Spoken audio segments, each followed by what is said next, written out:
په ژوند کې د ځوانۍ اهمیت. ټول عمر چې دی نو دا د الله نعمت دی. بنده چې پیدا شي نو د الله د نعمتونو دروازه کولاو شي. دا ژوند او عمر د الله رب العزت یو نعمت دی. خو په دې ژوند کې د ځوانۍ دور چې دی څوک ورته جوانی دیوانی وي او څوک سنومالي څوک سنومالي. خو د قرآن او د سنت په رڼا کې د ځوانۍ د دور یو لوی اهمیت دی. نبی علیہ الصلوۃ والسلام دا هم فرمایلی دي چې شاب نشأ فی عبادت الله، چې کم ځوان خپل ځواني د الله د حکم د سوري د لاندې تیر کړه، دا ځوان با د قیامت پرز د عرش د سوري د لاندې وي. د عرش د سوري د لاندې به وي. صحابه کرام چې کله خپل تذکره کوي وی چې موږ به نبی علیہ السلام سره ناستو، وی ونحنو فتیان حزاورا، موږ به ننګیالي الکانو نبی علیہ السلام سره ناستو. چې موږ نن اسلام وینو دا د ننګیالو ځوانو قربانۍ دي. چې موږ د صحابه کرامو ژوند وګورو، ډیر کم صحابه دي چې هغه د شپېتو کالو نه تر بره شوي دي او بیا وفات شوي دي. دا کم صحابه دي. 40 کاله 45 کاله 48 کاله عمر کې هغه د دنیا نه رحلت کړی دی، خو هغه دنیا ړقولې ده او هغه چې کم دنو د دنیا نه ظلم ختم کړو، د دنیا نه شرک ختم کړو، د الله رب العزت دین د هغې محنت کړو. تو قرآن کریم پر رڼا کې موږ یو ځوان وینو چې د هغه مقابل مغه ته ځوان وي. سمعنا فتن یذکرهم یقال له ابراهیم. ابراهیم علیه السلام بت شکنو او د بت شکنۍ بنیاد ابراهیم علیه السلام خو. نن چې موږ دا ځوانان وینو او دا را پاسېدلي دي، په دې کې د نوجوانانو بار بار یو خبره وکړه چې منګه فرقواریت سره ملګری نه یو. فرقواریت او فرقه دا یو بت دی او ځوان یې ماتولی شي. اسلام بوتانو جوړولو له نه دی راغلی، اسلام بوتانو ختمولو له راغلی دی. دین چې دی نو هغه بوتان ختم کړي دي. د ابراهیم علیہ السلام مشن و بوتان ختمول. یہ دور اپنی براہیم کی تلاش میں ہے، صنم کدا ہے جہاں لا الہ الا اللہ. پدی دنیا کے مختلف بوتانو یو بت فرقواریتو، پکم لام چی شرک حرام نے، پکم لام چی زنا حرام دا، پا آغا لام باندے فرقواریت حرام نے. ولا تفرقوا ولا تتفرقوا. او نبی علیہ السلام تعالی فرمائی لی چې تا چې کمدنو د فرقواریت نه لري، فرقواریت نه لري، دا یو بهترین اقدام دی. د دوی په منشور کې دا ټکي لیکلی دی، بلا تفریق د انسانیت خدمت کول. بلا تفریق د انسانیت خدمت کول دا د نوجوانانو یو بهترین قدم دی. او نوجوانی په ځوانۍ کې انتهایی اهمیت لري. نبی علیہ السلام فرمایلی دی چې د قیامت پرز د عمر باره کې تپوس کیږي، نو ورسره به د ځوانۍ باره کې تپوس کیږي. وعن شبابه فیما افناه. ځواني دې په څه کې زړه کړې وه؟ لکه څنګه چې مخکې علمګیر صاحب وویل چې زموږ ځوانان ټیک ټاکران دي، زموږ ځوانان کرکټیان دي، زموږ ځوانان رومانیان دي، هغه چې کمدنو د یارانو د دوستانو ځوانان دي، د چرسونو د آیسونو ځوانان تینا جوړیږي. په دې تیارې کې دا اقدام ډیر زیات بختور دی او موږ دې ځوانانو ته مبارکي ورکو. الله تعالی دې ثابت قدم پاتې کړي. دویمه خبره د ځوانۍ مصارف څه دي؟ ځواني په څه کې خرج کول پکار دي؟ عالمان ذکر کوي ومما رزقناهم ينفقون. الله رب العزت وایي چې سمې دی له ورکړي دي نو دی یې لګوي.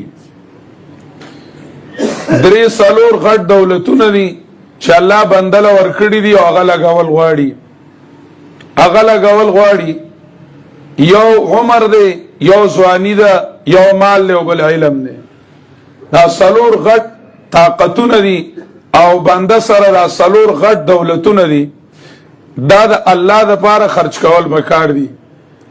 د ځوانۍ مصارف ځواني په کم ځای کې خرج کول پکار دي.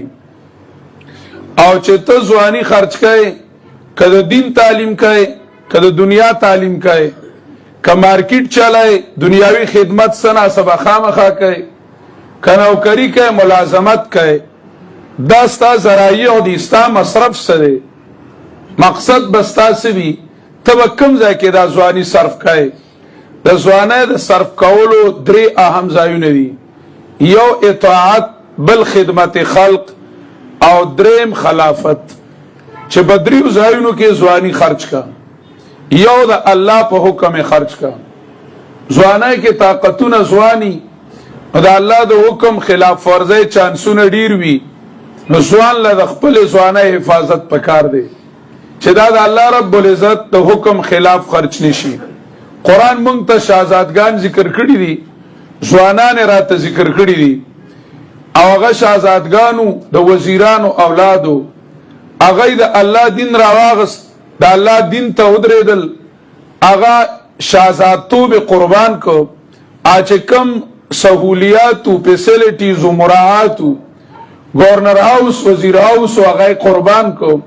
د الله د دین د پاره لاړل او غار کې سملاستل.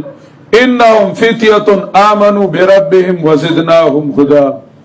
خو هغه وی چې زمونږ ځواني خراب نشي او زمونږ نه په ځوانۍ کې د الله خلاف قدم کې نه ښودل شي. یو ځواني خرج کول پکار دي د الله په اطاعت کې، د دین په رڼا کې. موږ نن سبا ګورو ځوان لږ آزاد خیاله وي، ځوان فیسبوک ګوري، ځوان میډیا ګوري. کچا چې کمدنو په دین د بدګمانۍ خبره وکړه دی غلم لایک ورکوي. کچا به پیغمبر اعتراض وکړو دی غلم لایک ورکوي. کچا چې کمدنو د بې پردګۍ ترویج وکړو دی غلم لایک ورکوي. کچا د سود د هغې چې کمدنو ترویج کوي دی غلم لایک ورکوي. که د دور یو مجرم وي دی د هغه سپورټر جوړیږي. که د دور یو بدنام شخصیت وي دی چې کمدنو د هغه سپورټر جوړیږي. د دې ځوانانو د وجنه د ځینو مجرمانو تایید کیږي، د ځینو مجرمانو تایید کیږي، او د دې نوجوانانو د وجنه ځینې جرمونه معاشره کې سیوا کیږي. ځوان له د خپل ځوانۍ حفاظت پکار دی. ځواني هغه ځواني ده چې هغه د الله رب العزت د حکم د رڼا د لاندې تېره شوه. نو یو د ځوانۍ مصرف اطاعت دی. حضرت تانوی رحم الله فرمایلی دي چې څنګه ځوانۍ کې د ګناه د طاقت، د ګناه د کولو طاقت ځوان دی، نو دک شانته په ځوانۍ کې د ګناه د پرېښودلو طاقت هم ځوان دی. او څنګه چې سړی بوډا کیږي په ده کې د ګناه د کولو طاقت کمیږي، خو ده کې بیا د ګناه د پرېښودلو طاقت هم کمیږي. بیا د ځوانۍ ګناه چې ده کې کلک شوی وي د هغه بیا پرېښودلی هم نشي، او په دې بیا سید الابرار استاد سره قصې ډېرې دي، دی به درته بیا وکړي. ځوانانو ته دا خبره ډېره اسانه وي. ځوان ته لکه ګناه کول اسان دي، ځوان ته ګناه پرېښودلو هم اسان دي. ده کې دا طاقت شته دی. نو یو مصرف هغه اطاعت دی. دویم مصرف د ځوانانو چې ځوان خپله ځواني په څه کې خرج کړي، نو هغه د خدمت خلق، چې دی د مخلوق خدا خدمت وکړي، د انسانیت خدمت تی دی وکړي. دا د دین یو اهمه شعبه ده. په دې بل خبره کې به زه خبره کوم. خدمت خلق کې دی خپله ځواني صرف کړي. ځوان هغه دی چې د بل په کار راغی، ژوند هغه دی چې د بل په فایده کې تیر شو، د بل په فایده کې تیر شو. نو دا دویم سیز دی چې ځوان د ځواني خدمت خلق کې خرج کړي. دریمه خبره دا ده چې د ځوان اطاعت او خدمت خلق تی د الله رب العزت د حکومت او د الله د نظام چلولو د پاره قدمي د چې ځواني تیری نو د خلافت په خدمت کې تیر کی د خلافت په خدمت کې تیر کی زمونږ د صحابه کرامو تاریخ وګوره بیا ورپسې د تابعین وګوره محمد ابن قاسم وګوره نن چې په هندوستان په ځمکه پاکستان او هندوستان کې د اسلام نوم اخیستل شي دا د 18 سال نوجوان خدمت دی چې دا 13 کالو ځوان اگر راغلی د هندوستان ته اسلام اگر راوړی دی بیا چې موږ دویم نمبر وګورو په دې غاړه چې چا اسلام راوړی دی او راغلی دی نو هغه عتکی دی هغه نوجوانو دریم چې موږ وګورو او د اسلام خدمت کړی په دې لار باندې زمونږ په پیښور راغلی دی په سوات راغلی دی په صوابۍ تیر شوی دی هغه چې کندنو محمود غزنوي رحمه الله تعالی دی محمود غزنوي نوجوان دی افغاني نوجوان دی هغه چې کندنو د اسلام خدمت کړی دی او د الله حکومت او د الله نظام هغه خور کړی دی صرف او صرف زمونږ به یو وړوکی ذهن مختصر ذهن نه وي لکه دې نوجوانانو وویل چې شوه یوت ارګنایزیشن دا د شوي پورې محدود نه دی خو صرف د شوي نوجوانان پاسېدلي وو د هغې د وجې نه ولې د شوي نوم کېښودو دا د دې لپاره محدود نه دی چې لکه څنګه د دې دایره عمل محدود نه دی نو په کار دا چې د دې فکر هم محدود نشي او د دې سوچ هم محدود نشي او د دې سوچ دا شي چې فک کل نظام فک کل نظام د ظلم هیڅ یو نظام مونږ په خپل زندګۍ کې برداشت کولی نشو د ظلم هیڅ یو قانون مونږ په خپل زندګۍ کې برداشت کولی نشو مونږ ځان لا او عوامو لا او انسانیت لا انصاف غواړو او مونږ د هغې دپاره قدم اوچتو نو چې د دوی فکر هغه محدود نه وي او هغه یو عالمي فکر وي او یو لوی سوچ وي هغه چې کندنو خدمت خلق سره ورپسې خلافت دی چې د هغې دپاره چې د الله رب العزت دا دین د الله دا قانون زمونږ سرکاري کورسو ته ورسي او د هغه ځای نه د انسانیت خدمت شروع شي نو دا درې د ځوانۍ مصارف دي هر ځوان له پکار دي چې په دې دریو کې په یو ځای کې د خپله ځواني خرج کړي او که دریو غاړو کې خرج کړه نو ومنهم سابق بالخیرات باذن الله دا سابق بالخیرات دی درېمه خبره هغه دا ده چې په اسلام کې د خدمت خلق اهمیت په اسلام کې د خدمت خلق اهمیت استاد په شعرونو کې دا خبره وکړه چې د جهالت پکې کمی دی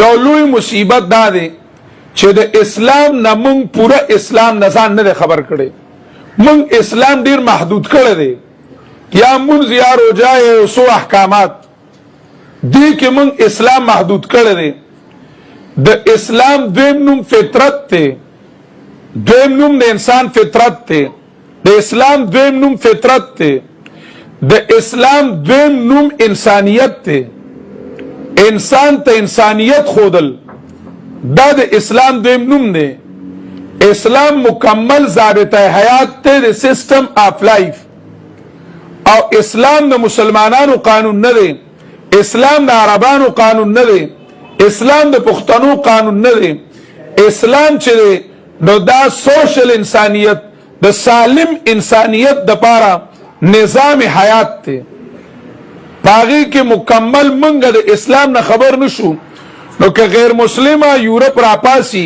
او غی هیومنیزم هغې له زور ورکي بشري حقوقو له زور ورکي او هغې چې کوم دی هیمیونټي پیش کی مونږ وایو یاره یورپ سره انسانیت دی یورپ سره انسانیت دی ولی حضرت تانوی رحمه الله تعالی یو ځای کې ذکر کړی دی او ډیره د افسوس خبره ذکر کړی ده چې یورپ والا د اسلام سټډي شروع کړه نو خدای دې کی وای خو هغه یورپ والا اسلام ته را روان دي ځکه هغه د اسلام نه متاثره کیږي هغه چې اسلام ولید نه متاثره کیږي او خدای مکه د هندوستان مسلمان هغه وخت کې پاکستان او هندوستان یو د هندوستان مسلمان چې دی هغه د اسلام نه ناخبره کیږي او یورپ ته او کافر طرف ته روان دی د خپل اسلام نه موږ ځان نه خبرو. په اسلام کې انسانیت څومره حیثیت لري. مجدد الفسانی رحمه الله تعالی د اسلام خلاصه دو خبرې ذکر کړي. یو د الله تعظیم، بل انسانیت خدمت. اسلام دو خبرې دي. مولانا سیندی رحمه الله تعالی د اسلام خلاصه دو خبرې ذکر کړي. یو خدا دوستی، بل انسان دوستی. یو د الله سره دوستی، بل د انسان سره دوستی. نبی علیہ الصلوۃ والسلام داغه ژوند وګوره او داغه زندگی وګوره، د ابوبکر رضی الله تعالی عنہ زندگی وګوره، د عمر رضی الله تعالی عنہ زندگی وګوره چې پاغي کې د انسانیت څومره احترام دی. د قرآن پر رڼا کې د انسانیت څومره احترام دی. او بیا د یورپ نظام وګوره، پاغي کې د انسانیت څومره تباہکاری دی او انسانیت پاغي کې څومره لاندې دی. صرف د دې لپاره چې مسلمان او اسلام والا خلق هغه حقوق بشریه، هغه د انسان حقوق خوخی، نو د دې د وجنه هغه د ځان نه د متاثره کولو لپاره دا ځینې نمونه استعمالي. د دې لپاره چې مسلمان زمونږ نه متاثر شي. یعنی هلته انسانیت انسانیت نشته. دا هغې چې کله موږ او تاسو مطالعه وکړو، سټډي وکړو، نو موږ ته پته لګي.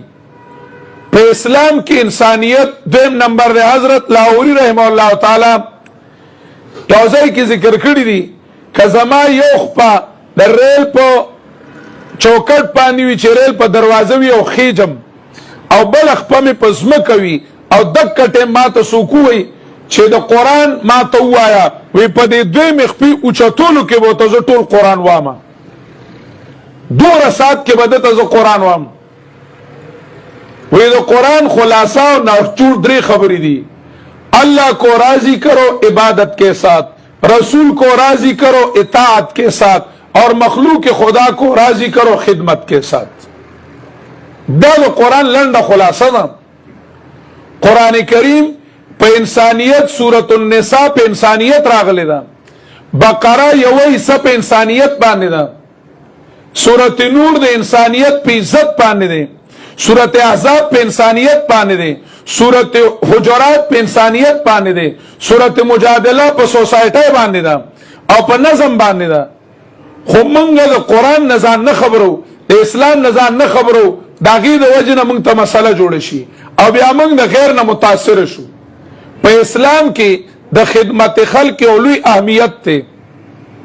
دا نبی علیہ السلام واقعات زمانگ مخی تدی، استاد یې هغې ته اشاره وکړه. د نبی علیہ السلام فرمانات مخې ته دي.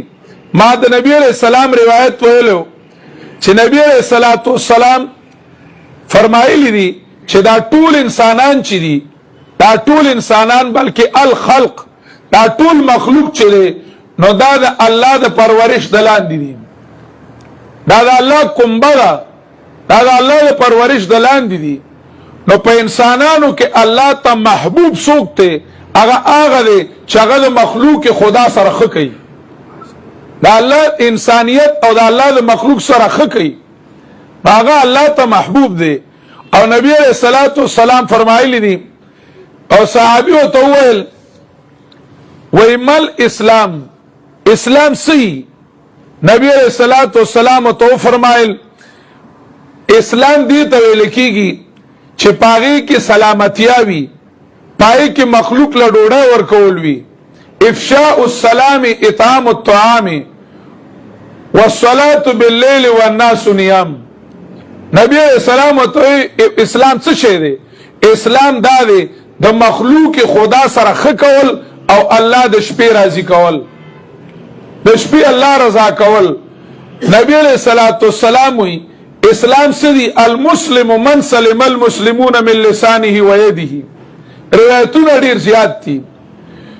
ابو بکر رضی الله تعالی عنہ وفات شو، خلیفہ اولو هغه وفات شو. نو عمر رضی الله تعالی عنہ جام راواغس د پایو او روان شو، داسي روان شو، پلار باندې روان شو. تو یو ځای کې یو جونګړه وه، هغې جونګړې ته وردن نه شو.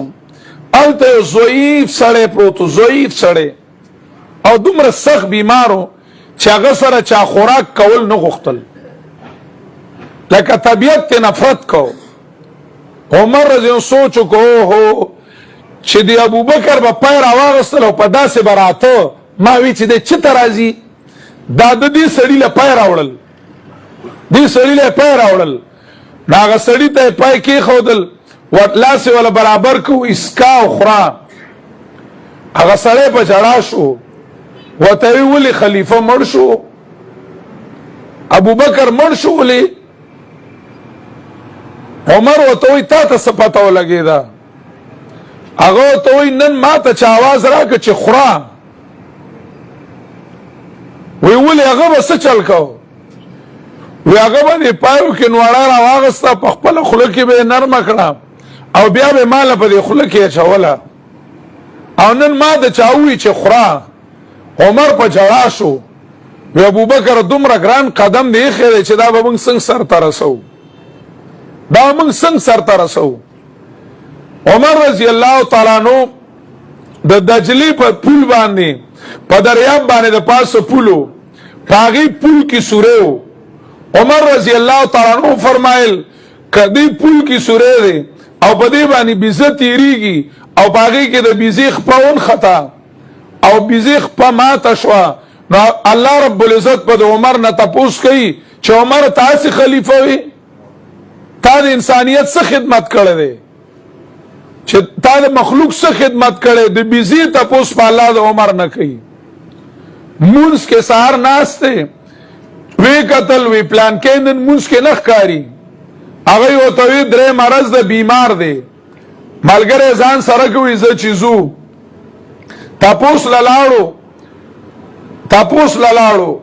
عمر رضی الله تعالی عنہ ورډبو بیبی رالو هغه نه جوړ دی او کوسیل نشی راتله مونږ به یو طرف ته شو تاسو تپوسو کوي عمر رضی الله تعالی عنہ لاړ دا د پوره دنیا خلیفہ دی د ټول دنیا بادشاہ دی هغه لاړو عمر رضی الله تعالی عنہ تپوس پختنه نه پس هغه ته وی ته سړی نارینه زنه کارونه په کور کې داسې وی چې نارینه کولای شي زنانه نشي کولای کدا سه د زنانو د نارینو سکار پاتی هغه ما ته وخیا چې مونږ هغه وکړو هغه ته وی امیر المؤمنین وی اوخذا او هغه زنانو ته نو دريږي او دوی مرز د چاله شل نه ده عمر وی بالټه راوړه عمر په خپل کیناس او اوخیول شله چې بالټه ولا شغله پای ورکل دوی متوي ک د بهر سکاری د کور نه بهر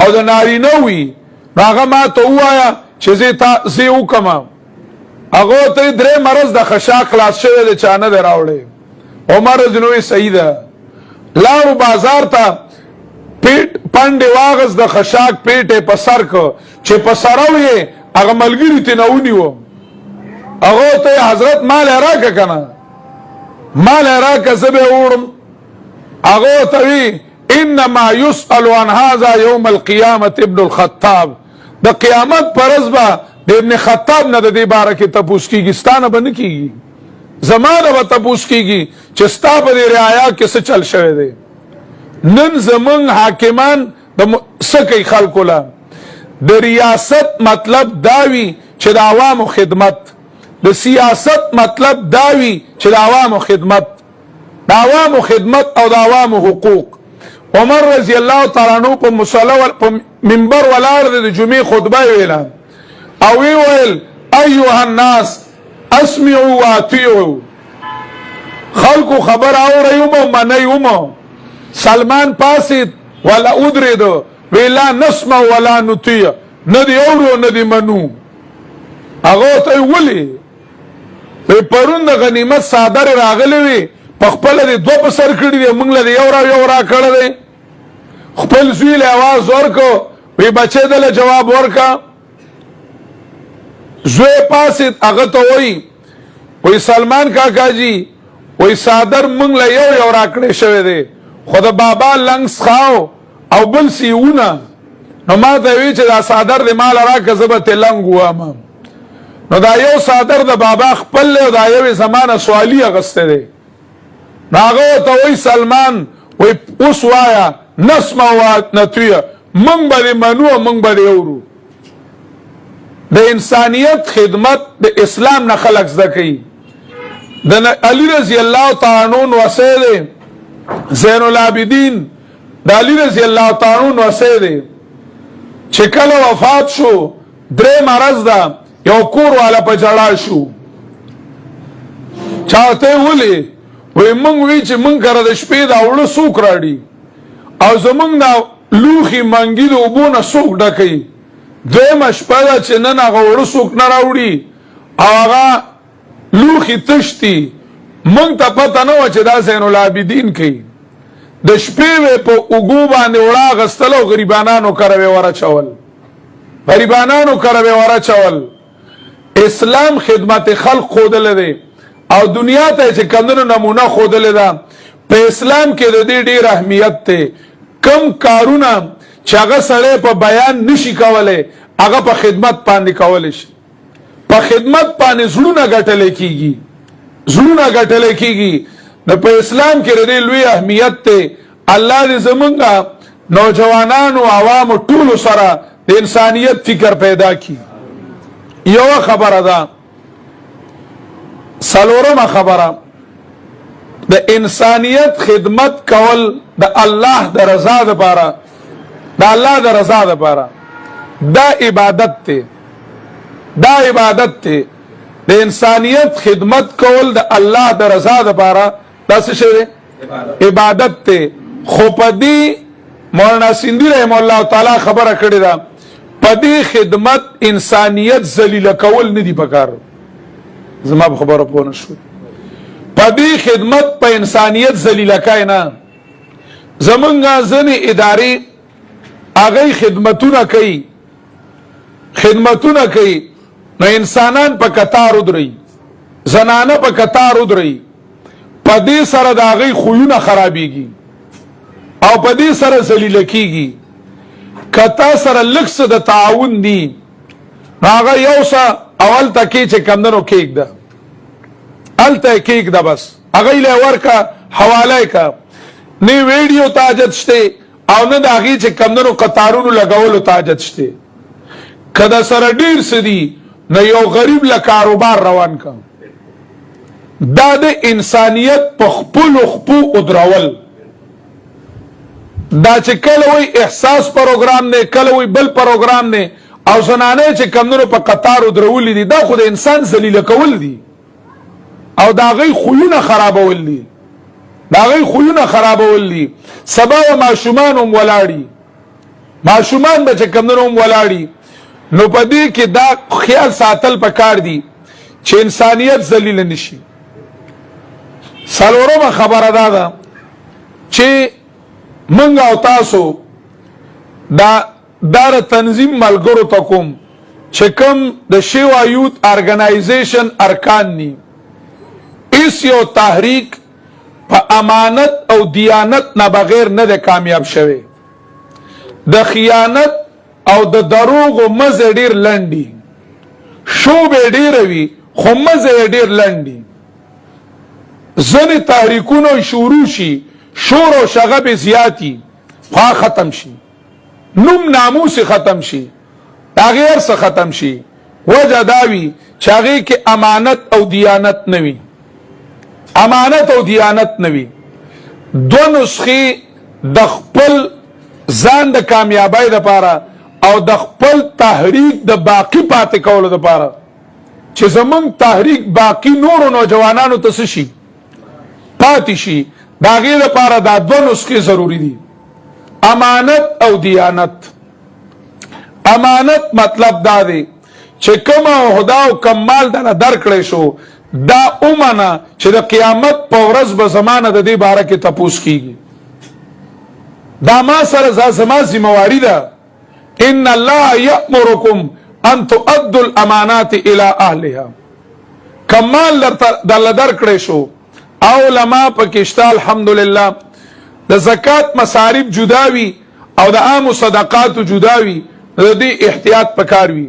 خو امانت ضروری دی، امانت ضروری دی چې دا عہده من امانت وګڼو، دا مال چې کم خلق راکې دا امانت وګڼو، او د یوی پیسې او پای من د الله دربار کې ځان مسئول وګڼو چې دې باره کې به الله زمانه په قیامت کې څه کوي، تپوس کوي.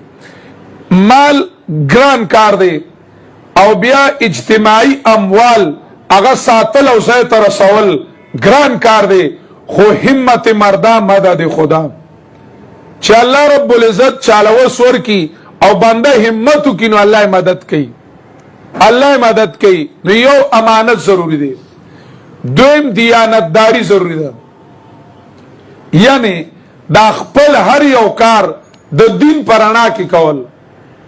د نبی علیہ الصلوۃ والسلام ماډل مونږ تشتا، د خلفاو ماډل مونږ تشتا، هر یو سیز ماډل مونږ ته موجود دی چې مونږ د غیر چال کې را نشو، د غیارو نه، د میډیا نه، د زونو سيزونو متاثر نشو. کله د مسلمان په کار کې د غیر ګډون را دن نشو، بس دا خرابيږي، دا خرابيږي. نو دیانت چې کمندونو ضروری دی، امانت او دیانت د دې چې کمندونو مونږ او تاسو خیال وساتو. ما په نمبروار یو څو خبرې وکړې، اخره کې دا خبره کوم، د ټولو ملګرو خپل همدردی وړاندې کړه. ان شاء الله الرحمن زمونږ همدردی به هم تاسو سره وي، زمونږ دعاګانې به هم وي. شرافت کاکا دی الله خصاتی هغه ویل چې د طلباو سره او دوی سره وینه ډیره ده. زمونږ یو حافظ صاحب دی الله دې خصاتی، مونږ طالبانو زمونږ مدرسې سره خوا کې باجوړ کې هسپتالو، نو هر ورځ به ویني له څوک نه څوک راتلل. نو حافظ صاحب د جمعې پر ورځ ودرېدو، وی د وظیفې به څه وینئ، د وظیفې به څه وینئ، ورشي په تحصیلدار کې یو ټرک وینه د هغه نه بوځئ پوره ټینکر دی پکې وایي هغه پی دی. بهرحال کېدی شي ان شاء الله الرحمن دلته ځینې ملګري هم وي او زموږ مدرسې ته به راغلي هم وي. په دې نوي کلي کې دغه د دغه وړو القمر والا هغوی راغلي هم، موږ هلته بلډ بینک هم لګولی او زمونږ ټولو طلبه کرامو هغوی له چې کمدنو وینې ورکړې وې، بلا تیلی هغوی راوړې وې. او د الله رب العزت احسان دی چې داسې ورځ نه تېرېږي چې زمونږ د مدرسې نه هسپتال ته طالب العلم نه ځي، او بالکل بغیر د دې نه چې دا کس پیژني هم نه. ځکه اکثر طلبا د لرو علاقو وي پیژني هم نه، او دا هم نه پیژني چې دا مریض څوک دی، دا نه ګیني چې هغه مریض زما رشته داري او زه ورته ووایم چې زما رشته دار دی یا زما د پلان کې دی، زما پلان کې دی، یا د یو استاد نه. بغیر د دې نه موږ صرف اعلان وکړو چې یو مریض دی بی پازیټیو پلان کې وینه پکار ده، که کم ملګری په خپله خوښه ورکول غواړي نو امیر صاحب سره دې نوم ولیکي، امیر صاحب سره دې نوم ولیکي، بس هغه لاړ شي. او موږ ته هم نه یو خبر چې څوک راغلی او چیټ راشي ما ته درس کې اکثر وایي دا اعلان وکړه، بس زه اعلان وکړم د الله د رضا دپاره. الحمدلله تقریبا داسې هسپتال بني چې زموږ طالب پکې وینه نه ورکړي، او ان شاء الله الرحمن زموږ نه څه خدمت کیږي موږ هغې ته تیار یو. او د دې ملګرو سرپرستی ته استاد جي الحمدلله وقف ته سید الابرار استاد جي، داسې نور علما په دې کلي کې الحمدلله لوی لویشته چې د هغه علماو سرپرستی وي او د دې نوجوانانو د هغوی محنت وي او خواري وي. ان شاء الله دا تنظیم به نورم په مخ کې ځي او الله رب العزت د انسانیت د خدمت دپاره یو بهترین قدم کی، او الله دې د غلطو څیزونو د ختمولو دپاره، د معاشرې د پاکولو دپاره، زمونږ د ماحول د صحیح کولو دپاره الله رب العزت یو ښه اقدام وګرځوي. دا چرسونه دي 100 بل 100 په ماحول کې چې د دې د ختمولو دپاره نوجوان څومره کوشش کولی شي دا نشي بل څوک نشي کولی. الله رب العزت ته چې د دې کم نیک مقاصد دي الله رب العزت ته دای په خپلو نیکو مقاصدو کې کامیاب کی. واخر دعوانا الحمدلله رب العالمین.